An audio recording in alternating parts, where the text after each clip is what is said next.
በህዝብ የተገነባ ሚዲያን ተጠቅሞ የግል ፍላጎትን ማሳካት አይቻልም።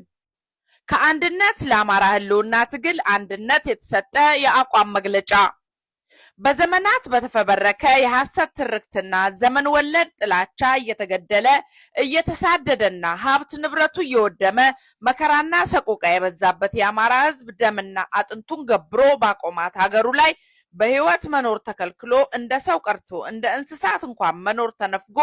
ከግማሽ ክፍለ ዘመን በላይ ችሎ ለመቆየት ቢሞክርም ጊዜ ወደ ወንበር ያመጣቸው ጠላቶቹ ይባስ ብለው ደጁ ድረስ ሄደው ሊያጠፉት ጠመንጃ ሲያነሱ ባልሞት ባይ ተጋዳይነት ራሱን ወደ መከላከል የህልውና ጦርነት ከገባ 2 ዓመታትን ተሻገረ። ይህን የወገናችንን መከራ ቆመን አናይም ያሉና ከአማራ አብራክ የወጡ በተለያየ የዓለም ክፍል የሚገኙ የዲያስፖራ አባላትም ለትግሉ ይመጥናል የሚሉትንና ለውጥ እናመጣለን ብለው በመረጡት አደረጃጀት በመሰባሰብ የየድርሻቸውን እየተወጡ እንደሚገኙ መሬት ላይ ያሉት አርበኞችም ሆኑ መላው የአማራ ህዝብ የሚያውቀው እውነት ነው። በዚህ የህልውና ትግል እንቅስቃሴ ላይ ያሉትን ጉድለቶች ሳይንሳዊ በሆነ የፖለቲካ ትንተናና ትግሉ ከሚጠብቀው ሁለገብ ድጋፍ አንጻር የተፈጠረውን ክፍተት ለመሙላት እና የተበታተነውን የአማራ ፋኖ ትግል ወደ አንድ ወጥነት ያለው አደረጃጀት እንዲመጣ ለማገዝ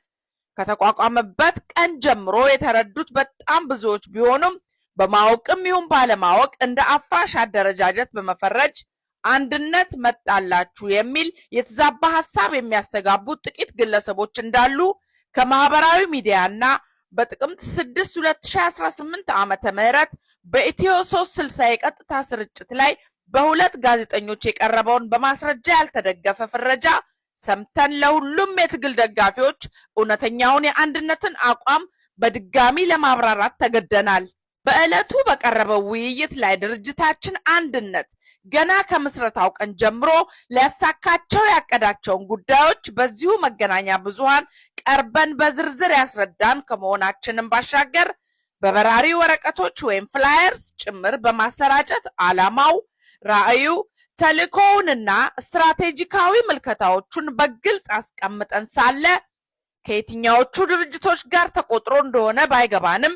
ሶስተኛ አደረጃጀት በሚል የተደረገው ገለጻ ፍጹም ከእውነት የራቀ ከመሆኑም በላይ መረጃን በማስረጃ አስደግፎ ማቅረብን ጠንቅቀው የሚያውቁት ሁለቱ ጋዜጠኞች አንድነት የሚባለው ሰራዊት እያደራጀ ነው የሚል በቦታ በጊዜና የተደራጁትን አካላት ጭምር በስም መግለጽ የሙያ ግዴታ መሆኑ እየታወቀ እነማን እንደሆኑ በመረጃው አልተገለጸም የሚል እርስ በርሱ የሚጋጭ መልእክት ማስተላለፍ አንድነትን እንደ ስጋት ከማየት ወይንም ከግለሰብ ፍላጎት የተነሳ ለሚዲያው የማይመጥን የስም ማጥፋትና ዓላማችንን በውል ተረድቶ ከጎናችን የተሰለፈውን ስር ነቀል ለውጥ ናፋቂ የአማራ ዲያስፖራ ግራ ከማጋባት የዘለለ ውሃ የማይቋጥር ውንጀላ መሆኑን ደግመን ለመግለጽ እንወዳለን። ከተደረገው ውይይት በእጅጉ የሚያሳዝነው እና በራስ ስሜት ወይንም በሌላ ገፊ ኃይል በተፈጠረ ምናብ ከአንድነት ጋር በቀጥታ ስማቸው የተጠቀሰው የሸዋና የጎንደር ጠቅላይ ግዛቶችን የሚመለከት ፍረጃ ለማስተላለፍ የተፈለገው አጀንዳ ምን ሊሆን ይችላል ብለን እኛም እንድናጤነው የትግሉ ደጋፊዎችም የዚህ መሰል የተወሰኑ አካባቢዎችንና መሪዎችን ጭምር ለመጠቃቀስ የተሞከረበት ዝግጅት ከበስተጀርባ ያዘለው ተልእኮ ምንድነው ብለው በጥንቃቄ እንዲመረምሩት ለማስታወስ እንገደዳለን።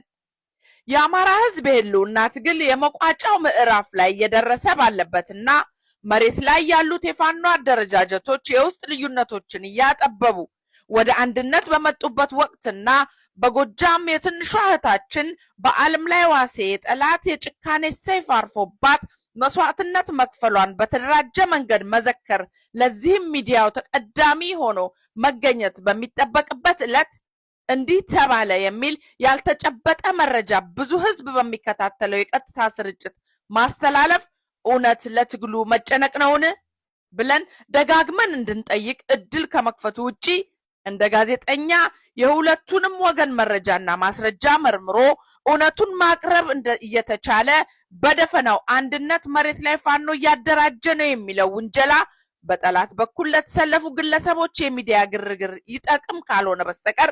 ድርጅታችን አንድነት የአማራ ፋኖን የህልውና ትግል በሁለገብ ድጋፍ ከማገዝና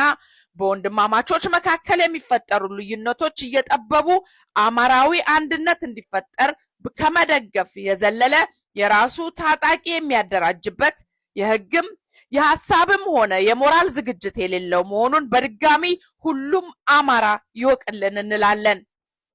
በመጨረሻም በውይይቱ ላይ የመሪዎቻችንን ስም ጭምር በመጥራት የተደረገው የሐሰት ትንተና ድርጅታችን አንድነትም ሆነ በስስት የምንደግፋቸው የፋኖ የአፋሕድ መሪዎች በሌሉበት በሐሰት የቀረበ ውይይት በመሆኑ የዚህ መሰል በህዝብ ድጋፍ በተገነባው የሚዲያ ተቋም የራስን ፍላጎት ለማስፈጸም የሚደረገው እንቅስቃሴ ከወዱ እንዲታረም በጥብቅ እያሳሰብን አንድነት ለአማራ ህልውና ትግል አንድነት እንደ ስሙ የነጠረ አቋም ያለውና በእውቀትና እውነት የሚመራ የሁሉም ስር ነቀል ለውጥ ደጋፊ አማራውያን ቤት በመሆኑ በሐሳብ የበላይነት የሚያምን ሁሉ በጋራ አብሮን እንዲቆም ወገናዊ ጥሪያችንን እናስተላልፋለን። ዘላቂ አንድነት ለጋራ አሸናፊነት፣ አንድነት ለአማራ ህልውና ትግል አንድነት። ጥቅምት 7 ቀን 2018 ዓመተ ምህረት ሰሜን አሜሪካ